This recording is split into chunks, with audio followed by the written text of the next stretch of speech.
We are live. Everyone, come on in. Come on in. I'm super excited tonight. Make sure I don't know. Let me make sure I got my comments. I don't think they're up. Promo. We are live. Mr. Q, how you feeling tonight? I'm actually feeling great, Yolanda. Thank you for having me, man. How are you feeling tonight? I'm feeling good. Thank you. Thank you. They are loading up, Q.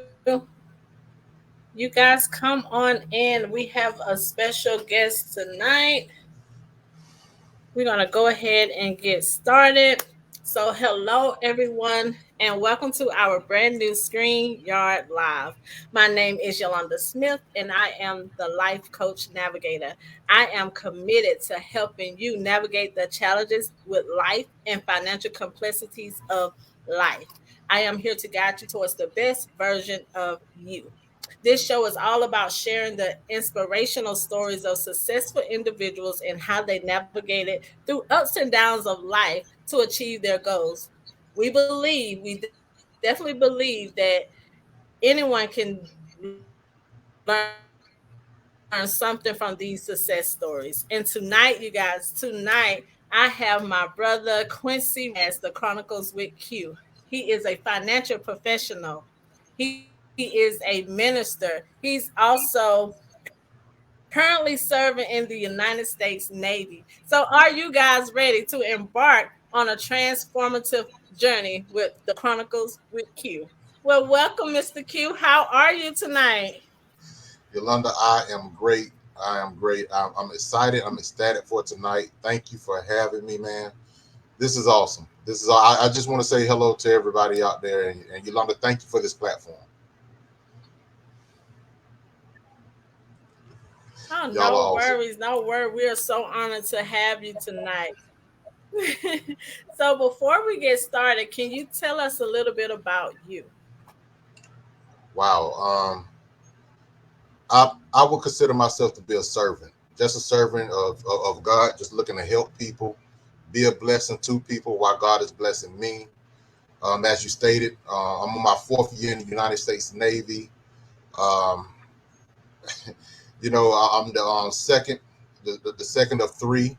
My mom raised us, in a single parent home, but just just a servant.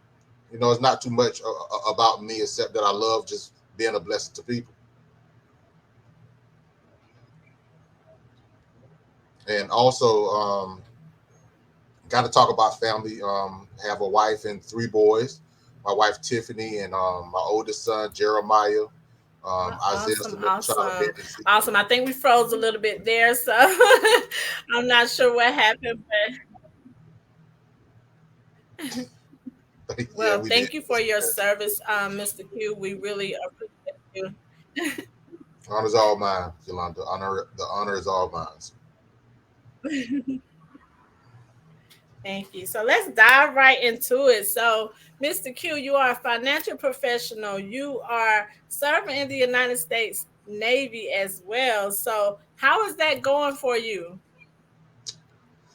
Well, to be honest with you, one of the things that I'm excited about is that the Navy does encourage people to set themselves up. One of the things about having this journey of being in the Navy, as well as being a financial professional, was that I came to realize that there are a lot of things out there that we weren't taught in school. And so when I thought about taking on this opportunity, I want to first of all learn something for myself. I feel that of course, in my age, the Navy the Navy is not going to last long. And it's not like I'm gonna be able to be 80 years old and still be in the United States Navy. So I need to position myself to set my family up to have a legacy.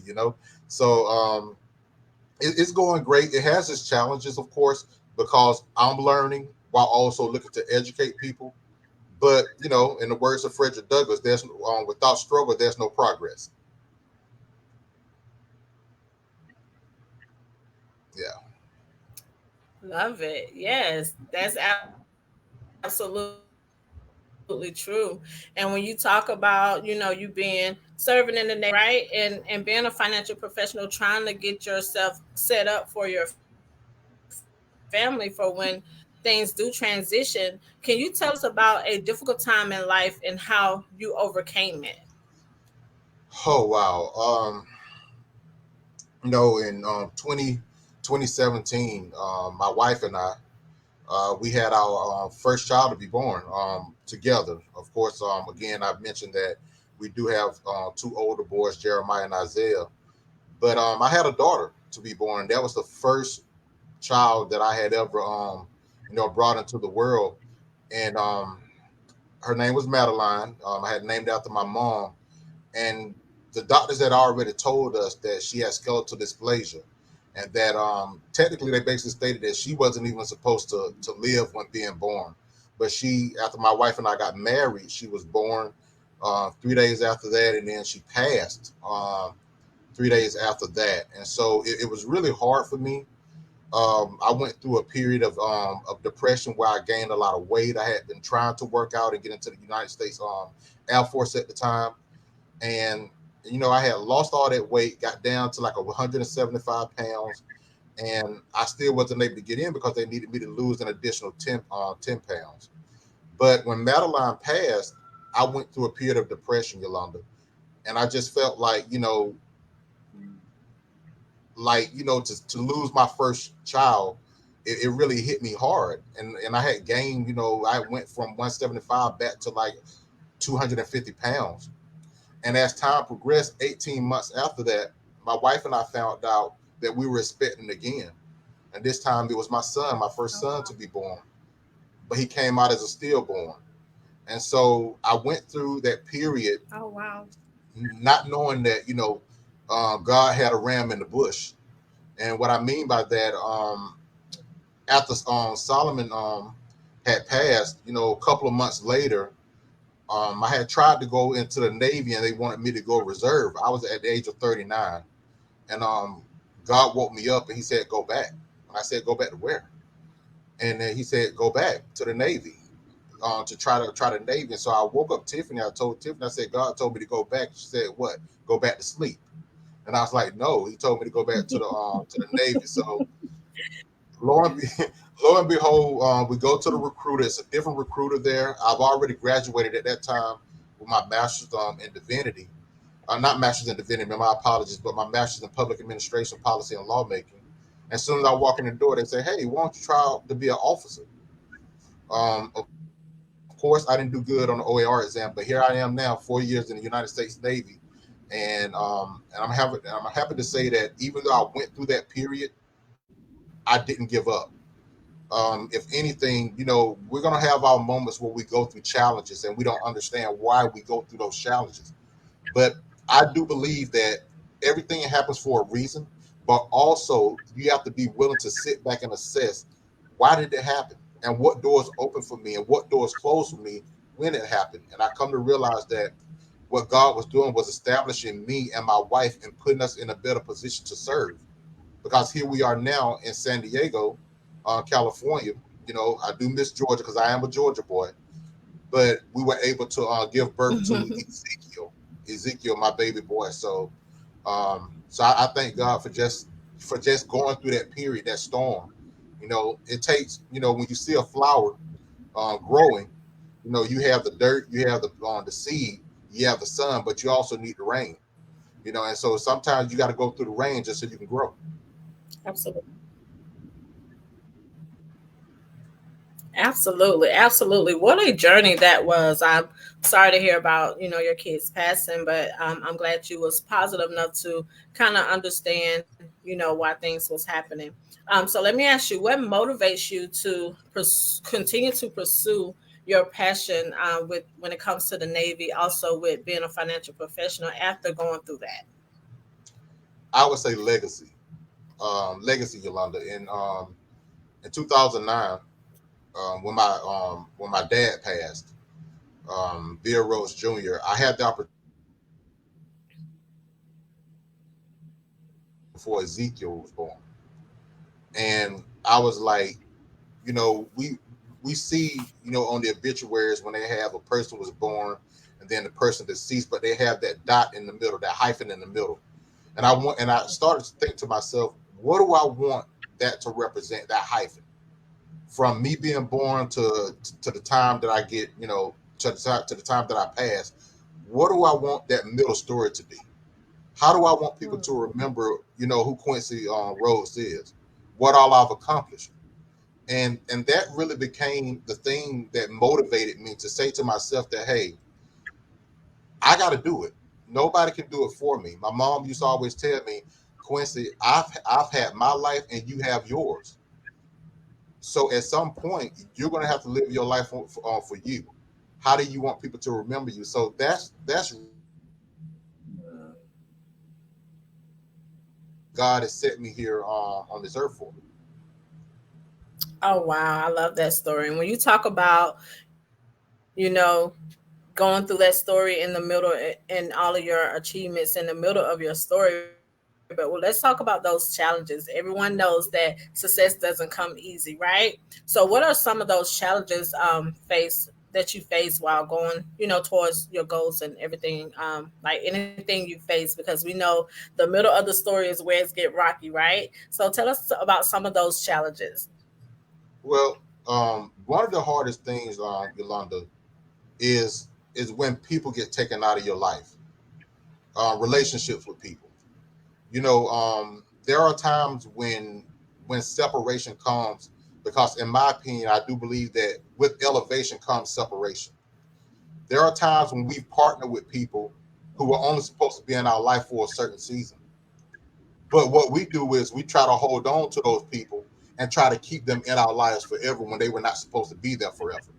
And I think, it took me a long time to use the discernment that God had given me to recognize that not everybody is going to be able to go with me to that next level. You have to be willing to let certain people go. And I think that one of the other challenges for me was being able to let go of the past. And what I mean by that is some of the past Mm, hurts, that I experienced with people. My mom used to always tell me, "How can you walk forward if you're looking backwards?"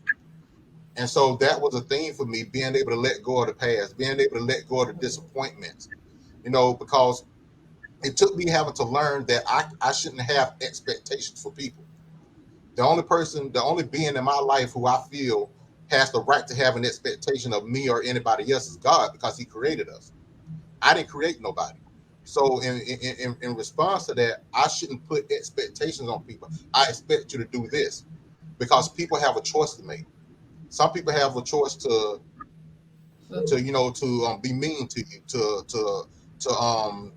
to basically not be loyal to you. Some people have that right to be honest with you. So I had to learn that whatever people do to me is not because I did something to them all the time. Sometimes people just made that decision, and I have to be able to forgive them, let it go, so I can grow.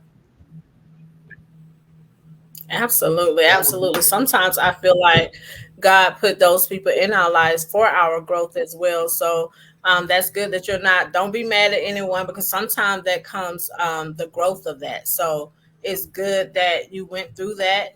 We hate to go through things, but sometimes we have to go through things so that way we can know what to do next. So kudos to you for recognizing, hey, these people are not for me, because that could be the hardest thing. People is the hardest to let go. We can let go of alcohol issues. We can let go of all this stuff when it comes to people, because we're emotional human beings. We hold on to people so much because we start believing in people. Oh no, they didn't. Let's forgive them. Sometimes people think forgiving is like, okay, I forgive you, but let's go back down this road together. Now I forgive you and I'm dropping you off right here. So yeah, so right.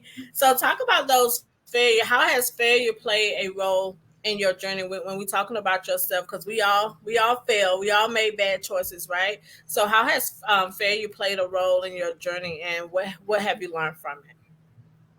well, Yolanda. To be honest with you, I really feel that failure, excuse me, failure is when you actually give up and you just stop trying. I feel like every time you in life, you face certain obstacles, is to teach you a lesson. You know, the Ford Model T, the Ford Model T, of course, became the Ford Model T because Ford Model A through S didn't operate right. So he was successful at Ford Model T when he had created that vehicle. So to me, I feel like every time that something didn't work out for me, it was because God had something better for me. And so when a business opportunity came up and the partnerships with the people that I was in business with, or the relationship didn't work out, I didn't see it as a failure because there was a learning element that was attached to it. Well, Quincy, maybe if you do this time, then it will work out better for you. So I see failure as the moment that you stop trying and you totally give up, that's when you fail. Absolutely. I truly believe that. And so what did you learn from it? From recognizing that, what did you learn from it? For those that going through things and have failed at different things that they've been trying to do, what can you kind of encourage them to that they can learn from it, that failure is not the end of the world, that you still can keep going. What tell us about some of those things you learned from it. Well, in battle, Yolanda, the only way you can win a war is that you have small battles. And I think that people really don't take the time out to celebrate the small victories. Even if a situation didn't work out for you the way that you wanted it, learn how to celebrate the fact that you did try something, that you tried something new. I always believe that every day that God wake you up, it's a new day, a new opportunity for you to try something new. Even if it didn't work out, so what? Celebrate the fact that you did something new. Celebrate the fact that you learned something new. Celebrate the fact that you accomplished at least trying to do something different. And for me, what that allowed me to do, it allowed me to see that I had growth in increments. Oftentimes, what we want the big reward. We want to see that and have that experience Mhm. without being able to recognize the small steps that got us there. And so I feel like we need to take that time out to celebrate small victories so that way we can then learn how to actually win the war. Absolutely, absolutely. So when you're learning from these lessons and things like that, because I do believe that sometimes we do make bad choices, and we do fail at making bad choices and doing the wrong things, and we do fail. But sometimes we are in the right place and we feel like it's a failure. How would you encourage them to keep going? Even celebrating those wins, but sometimes people don't know how to celebrate those wins. Some people feel like, oh, this not the right thing. Let me move to something else, and they find themselves always jumping from one thing to another, and never finding that happy place of what they really need to be doing. And can you motivate someone to stay where they're at, embrace those failures, and go after what they really want to go after? Like, stay where you're at and go after those things. Well, Yolanda, for me, I really believe that if a person is not happy with themselves, no matter where they are, they're not going to be happy in that situation. So your happiness has to be all about how you see yourself and not what situations you're in. I've come to learn that, first of all, God is my source. And with God being my source, it could be the Navy that He has me in that I be successful in. It could be with my business through WFG. It could be me being full-time minister or pastor. As long as I know who I am, and as long as I am confident in myself, I feel like my happiness should be on the fact that I am doing what I'm passionate about and trying to do what I'm passionate about. And I'm not relaying my happiness on what I'm doing, but who I am and why I'm doing it. So it all ties back to your why. Why are you trying to do this? That should be the reason why you're passionate. That should be the reason why you're happy, because you're actually doing something that you feel is your purpose. So if you're not happy with yourself, no matter who you're with, no matter what you're trying to do or trying to accomplish, you're not going to be happy at all. So it takes time for you to sit there and assess who you are as a person and why you're trying to do things. I totally agree. That assessment of yourself is something else. You find out a lot about yourself. you know. So, can you tell the people how you stay motivated and committed to your goals, even during those tough times? Oh wow. First of all, let me just say this. You know, motivation is something that can be hard at times, even with motivating yourself, because you have to be careful who you allow to be in your inner circle. Because sometimes you can Mhm. have that positive voice in your mind, then you can have the voices of other people telling you, "Hey, you're not gonna make it." So you got to make sure you know what voice to listen to. Because if you're listening to everybody else tell you that you're not going to make it, then it's going to overtake that positive voice of "I believe I can make it." And so for me, when I look at my sons, I never sit up there and tell my sons that, "Hey, you can do all things that whatever you put your mind to," but then I'm not living that example. I have to recognize and understand that So I have true. three young men who are looking at me, and in fact, three African American males who are looking at me. So, with that being stated, I can't just sit up here and do the thing of, you know what, I don't believe in myself. Woe is me. This situation didn't work out. Let me sit in a state of depression. I can't allow my boys to see that. And we also have to recognize, even if you don't have children, you don't know who is watching you. It's always another set of Absolutely. eyes watching you, and they're wanting to see how you're going to handle the tough times. So if you're not going to get out the boat to try to swim, then you're staying in the boat. You'll just be potential instead of kinetic energy. And I got to be kinetic energy and keep on rolling with it. Absolutely. So you would definitely say your kids motivate you, Oh right? yeah. Yeah, yeah. So I have boys too, so I know how it is, and I do have a son that's on the spectrum. So being an African American is you really have to watch what you do because they are watching, and then because they are the generation to come. So I know how it is. I got two boys as well. So when you talk about motivating, that your kids are your motivation is the reason why you continue to, the reason why you can't stop and you have to pay attention to your action. Tell me who was some of your biggest supporters during your journey, and tell me how did they help? Oh wow, man. I would say definitely my mom. My mother, hands down, she deserves a trophy. She deserves a medal. Um, my mom is my mom was definitely number one cheerleader at the time. And before I met Tiffany, when you meet your spouse and stuff like that, then that comes that thing of, okay, so you're number one. But it was a huge tie between my mom and my wife. Uh, I would all I'm a mama's boy, so shout out to my mom. I would also say, in all honesty, my brother, Jamie Terrell, my sister Eddie Ann. Even I had supporters, on my dad's side of the family too as well. Before he passed, he gave me his blessing and told me how much of a good son I was. He told me that, and that's something that I always wanted to hear. Just that you are proud of me. So I would say, my pastor, Robert Terry, Union Springs Baptist Church. I had a huge support from them as well, and it's just family in general. Yolanda, I've had so many people in my corner, even when I didn't know it, and they actually hit me up when they found out that I was going into the military, and they were like, "Wow, we knew you were special, but we didn't know in what arena or capacity you was going to get into."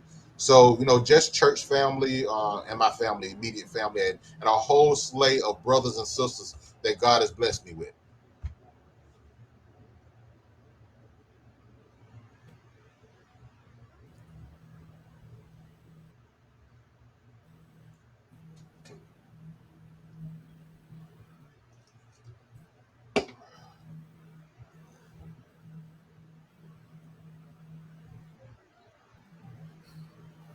Yes, ma'am.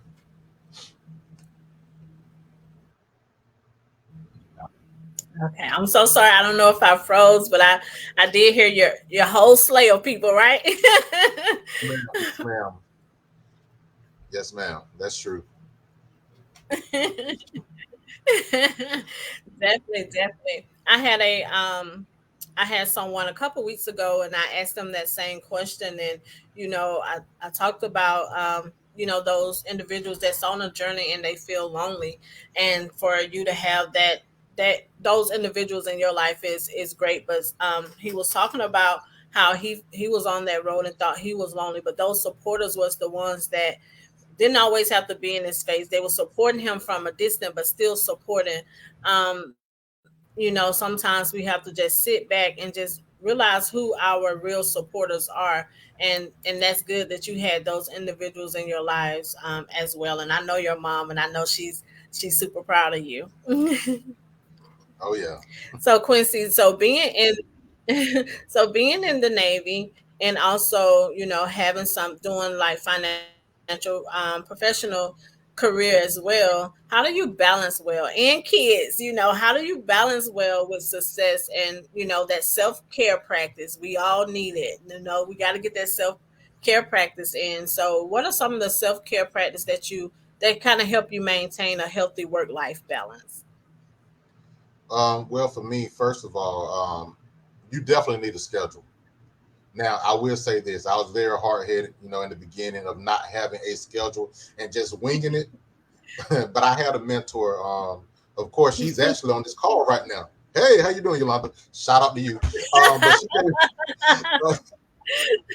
but I had to, Yolanda, to be honest with you, I had to come up with a schedule. I realized that there were times when God started waking me up at like 3, 4 o'clock in the morning, and my day would actually start then. And I said, well, maybe I need to start knocking out some things, from the time I first wake up instead of just laying down in the bed. Go ahead and get up, get my day started, and then that way the things that I need to knock out, I could knock out. I would also tell you that a lot of times people do not want to take the time out and get proper rest. You have to be able to distinguish when it's time to say, hey, I'm shutting down the office. Let me spend time with my family. Let me spend time, with myself. I pretty much, use Jesus as an example. There were times when Jesus had time to himself. He would go out into the garden, and he would have that time praying to God. You have to find time to be able to say, you know what? Let me take some time to myself. Let me reset. Let me reestablish myself because I wear many hats, as a father, a husband, a brother, a son, minister, a United States sailor. You have to be able to learn how to take off each hat and be able to have that balance. And so definitely having a schedule and being able to knock out what you need to knock out, but also understanding what it means to prioritize. Don't put off something that you can do today and then you put it off tomorrow. Because what's going to happen is when you wake up, you just added something else onto your list that you could have took care of yesterday. And so that's another thing that I look to do. And so I would say having a schedule and just sticking to that schedule and also being able to adjust. Oftentimes we have a hard time with adjusting. My Pastor Robert Terry, he always say when God throws you a detour, learn how to enjoy the scenery even when it comes to your plans. So your plans are not going to always work out, but you just got to learn how to adjust. Absolutely. I love that. I love that, Q. So when we talk about you kind of talked about how you began in the Navy. Let's talk about how did you begin when it came to becoming a financial professional. Tell us about that. Tell us about that journey and how did it begin? What made you go down this road, this path of life? Well, Yolanda, it's interesting that you asked me that question because I had many other financial opportunities that was presented to me from, Amway, Quick Star. I also did travel, the travel extreme travels, of course, vacations. I boomerang, and all those platforms were great platforms. They just at that time and at that season in my life didn't work out for me, as well as Primerica. It was a blessing being introduced to Primerica because I was like, hey, I don't know anything about being able to run a business and learn about finances. But when WFG came around, I everything again has its own season, and I really felt like this was the right time for me. I felt like I was really looking at myself and saying, "All right, Quincy, you got a family. You know, you're not a spring chicken anymore. You're getting a whole lot older. You know, so pretty soon, you know, you're gonna be looking at retirement." And I'm like, I got to be able to look at my bank account and say, "What am I feeding?" I know, you know how what does Capital One say? You know what's in your wallet. So I started taking that opportunity serious Mm-hmm. of learning about my money and learning about legacy and learning about building and being able to say, hey, you know, again, like I said in 2009 when my dad passed and I realized legacy, I was like, wow, what do I want to leave my children? You know, at that time I didn't have children, but you know, when you become a married, you know, man or a married female or something like that, and you're looking at yourself and you don't work hard, but you don't have nothing to give to your families. You know, it was sad going to funerals and seeing people, you know, fight over inheritances and stuff like that. I wanted to learn how to manage my finances, how to make sure my children get what I leave for them. And so that opportunity came, and when I saw WFG, and I was like, wow, this information is not just good for the people out there, but it's also good for me because half of this stuff I didn't even know about. And they always say, you know, if you want to keep information from a person, Wow. put it in a book because a lot of people don't like to read anymore. A lot of people don't want to take the time out to learn anymore. And so I took that serious because I wanted to make sure that, hey, my children know about money. You know, you could take $100 bill, and when you break that $100 bill, it spends fast. And so that's the thing. I just wanted to make sure I'd be able to teach my children money management and building a legacy that can carry you for generations and generations and generations to come. Oh wow. Oh wow. That's awesome. That's awesome to get into the field of where you're trying to grow as well. So that way you can help people along the way and you can help people along the way and you're growing as well with your CRC. That's amazing. So let's talk about ministry. Okay. Mhm. Okay, so there was kind of a little bit of a delay there, so I didn't get to hear the question. I heard let's talk about I was ministry. wondering. So, but hey, you know what? We're Yes. gonna roll with it. We definitely gonna roll with it. So, well, Yolanda, for me, I didn't know if you needed a little breather. Like let me breathe a little bit before I tell her this story. So, so the question was, let's talk about ministry. Where did you begin in ministry, and how did it begin? I had a dream at the age of 9, that I saw myself speaking to a crowd of, to crowds and multitudes of people. And you know, I told my mom about it, and when we went to church, there was a church by the name of Calvary Baptist Church in Madison, Georgia. And again, I was 9 years old, and I went to at that time the pastor was well, he's retired now, Reverend Hope L. Smith, Jr. And you know, I walked up to him and I told him that I had a dream, you know, of my preaching and speaking, and he said, "Well, young man, you're gonna come up here in the pulpit with me," and that was that.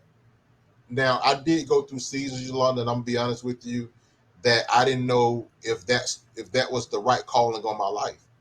Especially when you get into the age of 19, and that's when I was ordained, but I was in college and I went through that period of what I call the wilderness experience.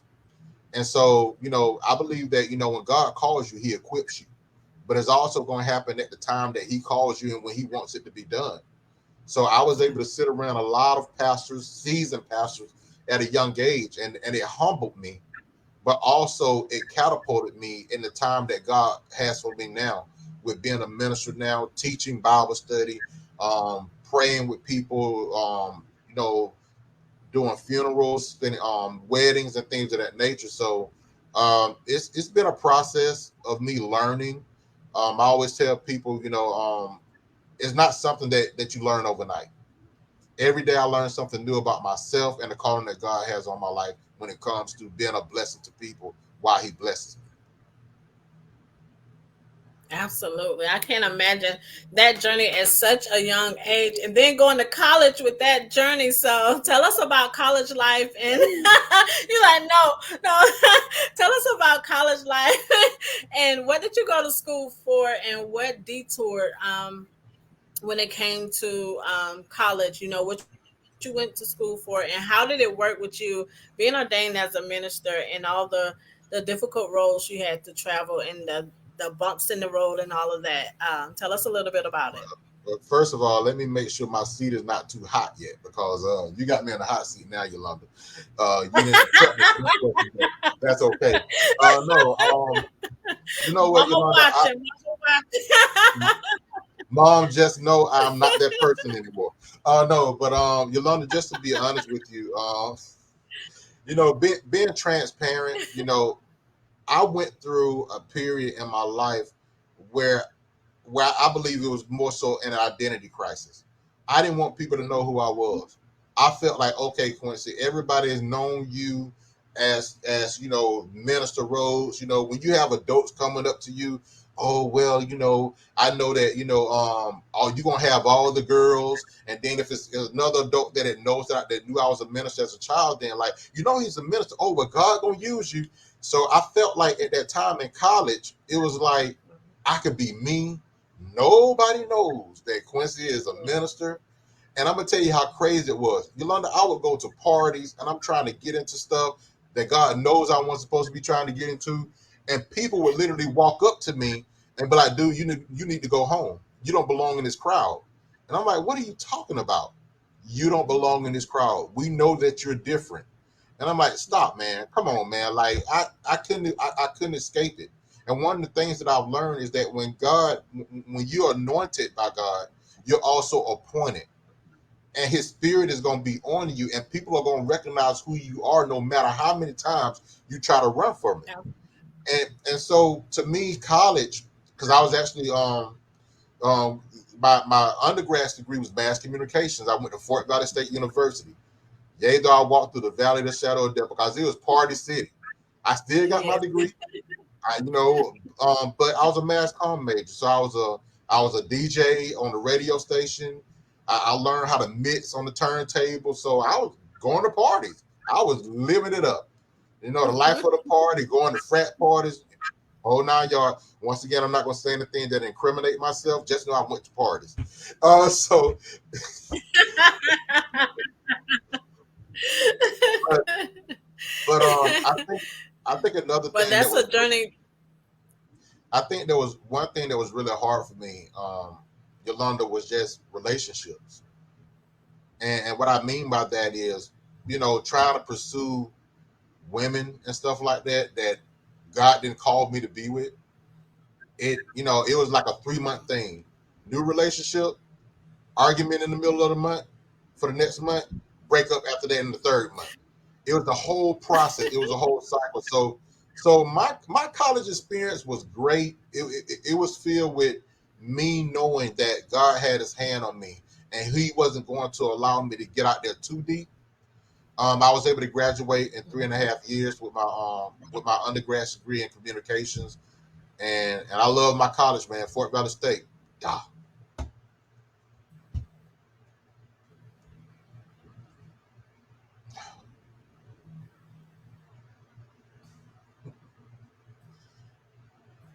yes, ma'am.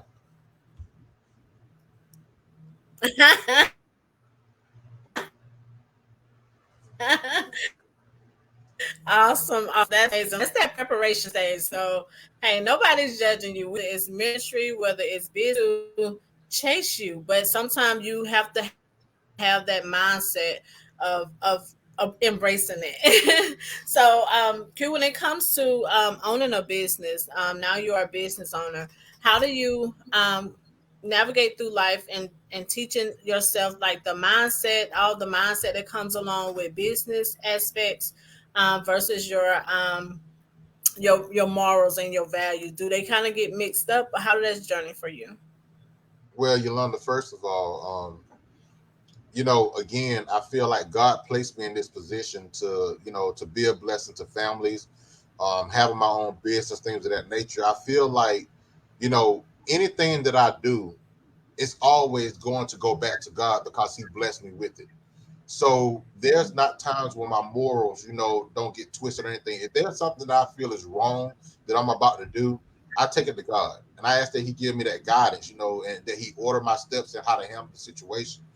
And I've just had to learn that I have to be honest with people. Like I can't.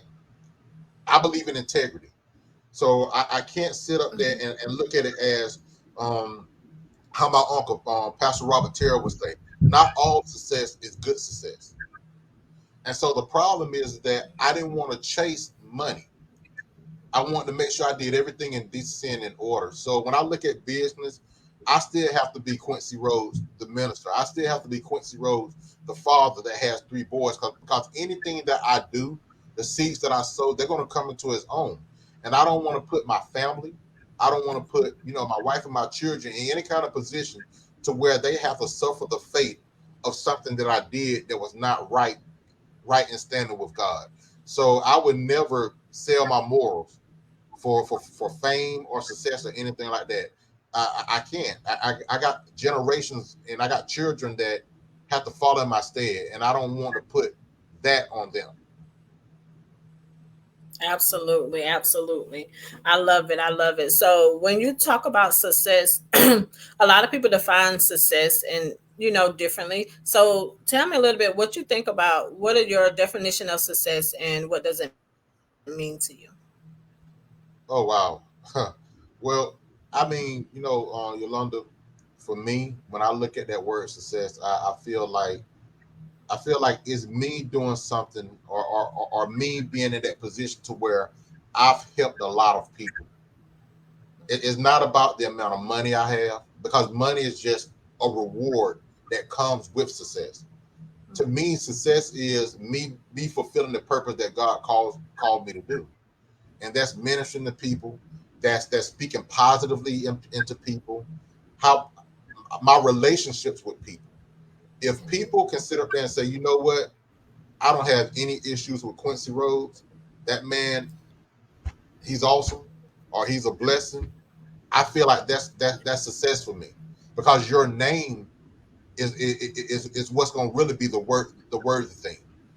How people see you and how people remember you. So when it comes to success for me, it's a combination of a lot of things. How people see you, your family. How did you set your family up? Were you a blessing to other people? When it comes to relationships, how people remember you. Did they have anything negative to say about you?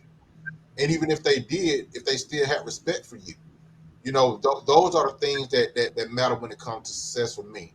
How people see me and how people had a relationship with me. That's what's important to me. The legacy I leave behind. I love it. I love it. So Quincy, what personal philosophy or principle do you live by that help you throughout your life journey? Well, for me, my personal saying and motto is this: we're all ministers. No matter if you have a title or not, we're all ministers. It just depends on what message you're preaching to the people. And I want to make sure that the life that I live is one that people can say, "Wow, he did some things that I want to try to do." That man, he lived a life that was righteous. And I know I'm not perfect, but at least I put my best foot forward. That when people see me, they say, you know what, man, I just want to sit down and pick your brain and find out, how can I do this and how can I do that. I want to be an influencer. I want to influence people to make a difference, not just in the lives of other people, but more importantly, make a difference in your own life. There are some things that we all have to conquer. And I want people to be able to say, you know what, I saw him overcome some things, and I want to be able to do that same thing. I want to overcome my issues. I want to overcome the things that's trying to stop me. So that's my motto. No matter the title, no matter the position, we're all ministers. It just depends on what message you're preaching to the people, whether it be positive or a negative message. Absolutely. But can you share a particular proud moment or achievement in your life that still stand to you today? Oh wow, a proud moment Mhm. that really, wow, Yolanda. Oh boy, I would say, You got so many, I, huh? in all honesty, God has really been a blessing. But I would say my proudest moment was the birth of my son, Ezekiel, Ezekiel James Rhodes, and holding him and just seeing that I have a legacy now. I have Jeremiah, I have Isaiah, but to have Ezekiel James Rhodes carry on my family name, and seeing how whenever I go anywhere, he's always attached to me, holding on to me. Um, that was one of my proudest moments of just being able to say I have a young Quincy. And so that's that blessing in itself right there. That's seeing and holding him and bringing him home, especially after losing two. You know that was one of my proudest moments. That's awesome. Quincy, what advice do you have for others who may be struggling on their journey towards success? Don't give up.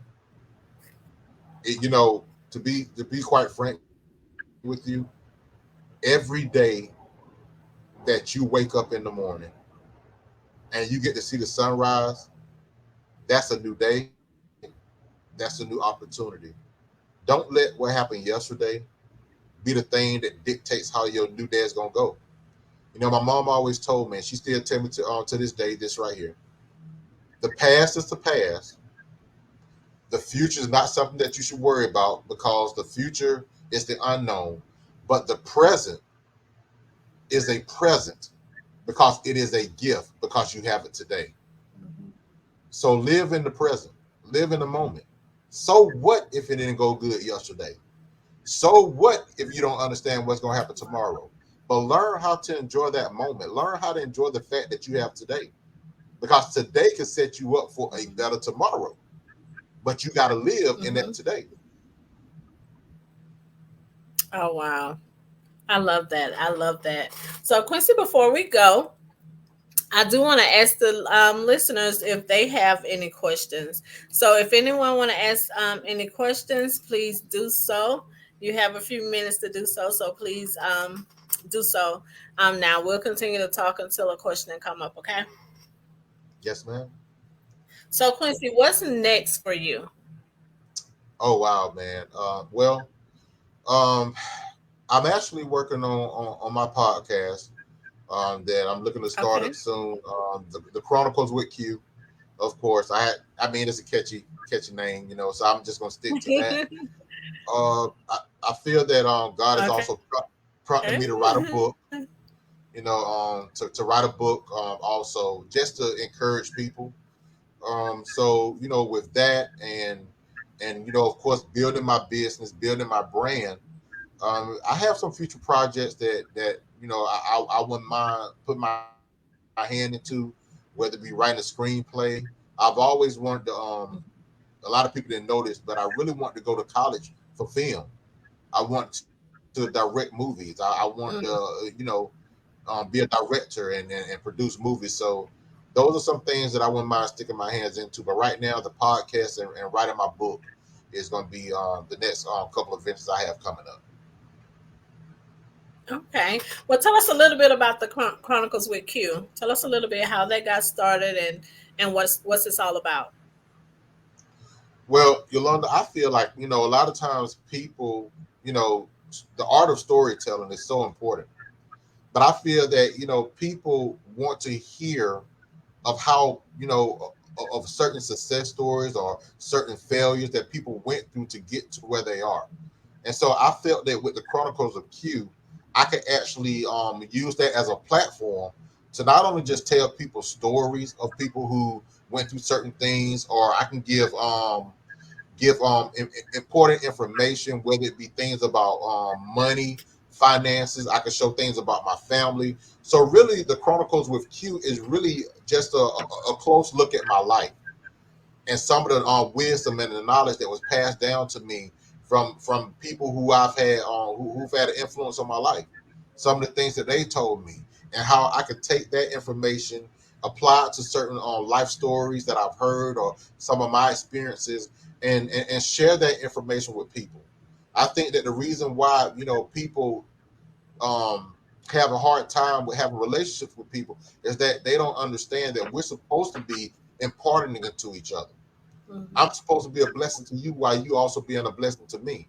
I'm supposed to be able to share information with you while you share information with me. And so the Chronicles with Q is just that platform of being able to share things with people who are wanting to find out, hey, what can I do different to help me get to where I want to get to? And that's why we have the Chronicles with Q. Awesome, awesome. I can't wait for you to start that podcast. I'll definitely be listening in. So I'm definitely looking forward to that. So, Q, when we talk about business partners, I know you have a few business partners. So, when you talk about being positive and taking away some things that some business partners can bring to you, talk a little bit about some of your business partners, like Tierra. Like I'm looking at them all here, Leslie. Like some things that listeners can hear and say, hey, there is positive impact around me, but I don't see it. So they'll know that there are some things you could take from other individuals that they're surrounded by if it's positive. Like we don't want no negative influences, right? But talk about those positive influences that some of your business partners have on you. Wow, Yolanda. First of all, man, I have to say that that I'm a part of a beautiful team.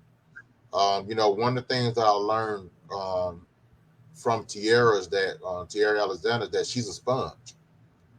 She soak up information and she's just ready to be squeezed.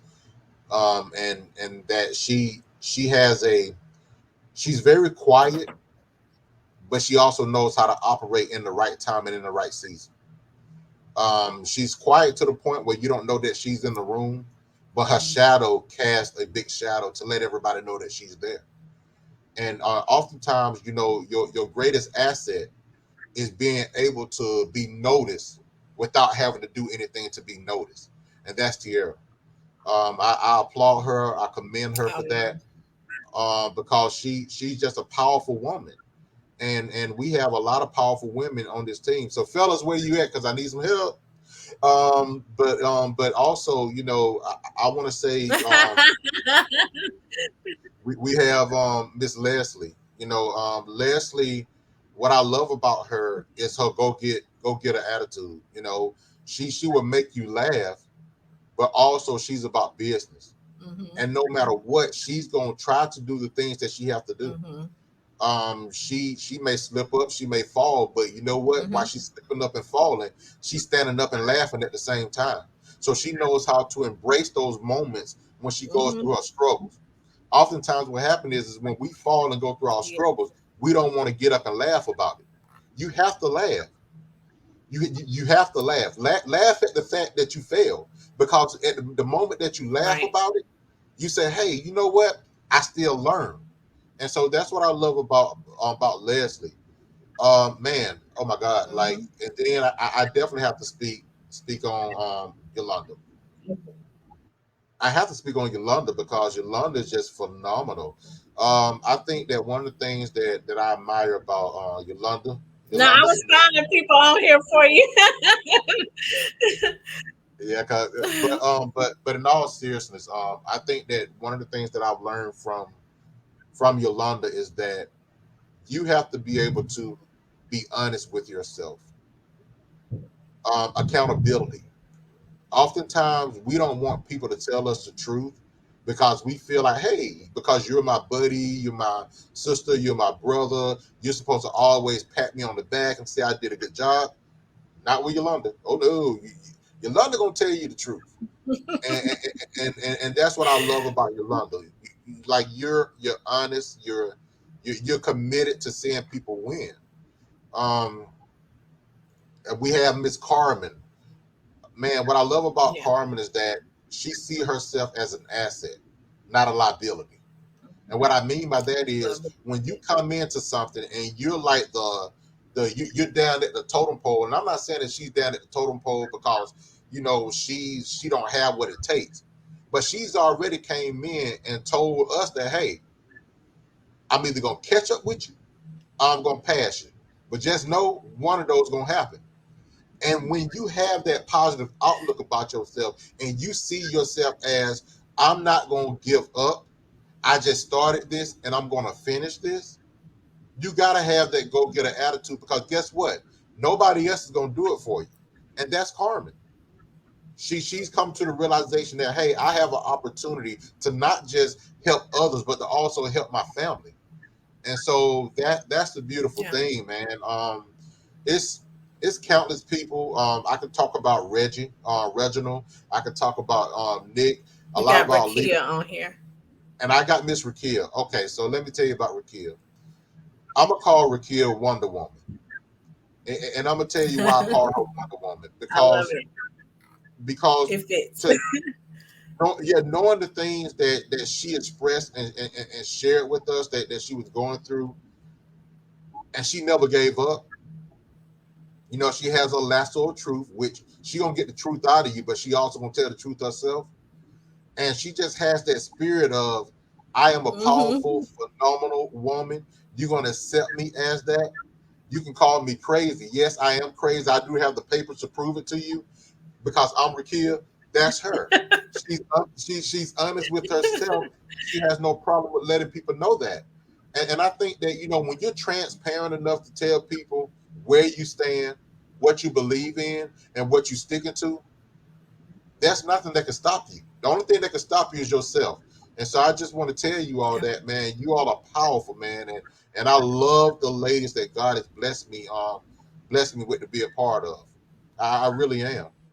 Is there anybody else on? Because I know we got a big team, but Yeah, I I have to definitely think don't some want of us say Facebook users, so I'm not sure, but that's powerful. That's just to encourage the people that's on a journey and feel like there's no positivity around. Even though some people like, look, y'all may call me mean, y'all might say she's always working, she always doing that, but look beyond, what it is, and see what it is for you that you could grab from someone else to encourage yourself to move forward too. Because sometimes I see strength like Rakia, she's been in my corner for a long time.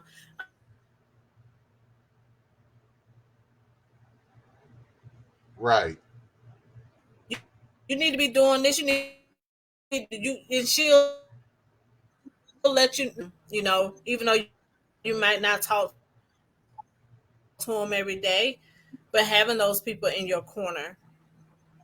Did I go out Yolanda, again? no. But You, just you having those actually, people in your corner, even though, okay, okay, yeah. great, So great, great. so So so that is our time. Go ahead, go ahead, go ahead. Oh no. I was just gonna say, if Davon Solomon was on here, I was gonna speak on him, with the team. But he's a brilliant young man. Got a huge platform Hmm. with the generation close to his age, and I really want to see him flourish, and I know he can. He's just brilliant. The way he articulates his words. When I think about how I was at that age, I wasn't all about trying to be, well, of course we had MySpace back then, but at that time, I wasn't trying to be on social media, giving people health tips and giving people tips on how to be successful. But Yolanda, to be honest with you all are great. I really truly enjoyed this opportunity of just, sharing my lifestyle, sharing my life with you all, and with the Chronicles with Q. So thank you so very much. Y'all are awesome, man. Thank you, thank you. So we are running out of time, but Q, before we leave, is there anything you want to say to our listeners that is on a journey, that's trying to be successful or just going through some bumps and curves in the road that you want to encourage them with some encouraging words? Yes, I would like to leave this to everybody on the call tonight, those who are watching tonight. You have to be willing to understand who you are and know who you are. Don't let what anybody else say about you be the thing that defines you.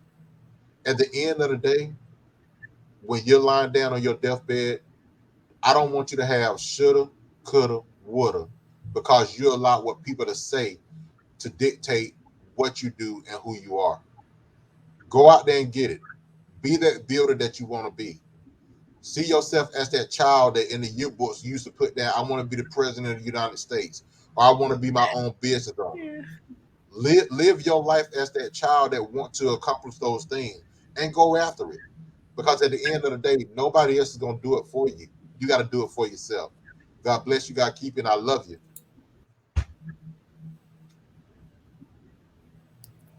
Well, that was powerful, Q. Well, you guys, that is our time. This is your girl, the Life Coach Navigator, navigating with the Chronicles with Q. We love you guys, and we'll see you next Thursday. You Bye. all take care. Bye.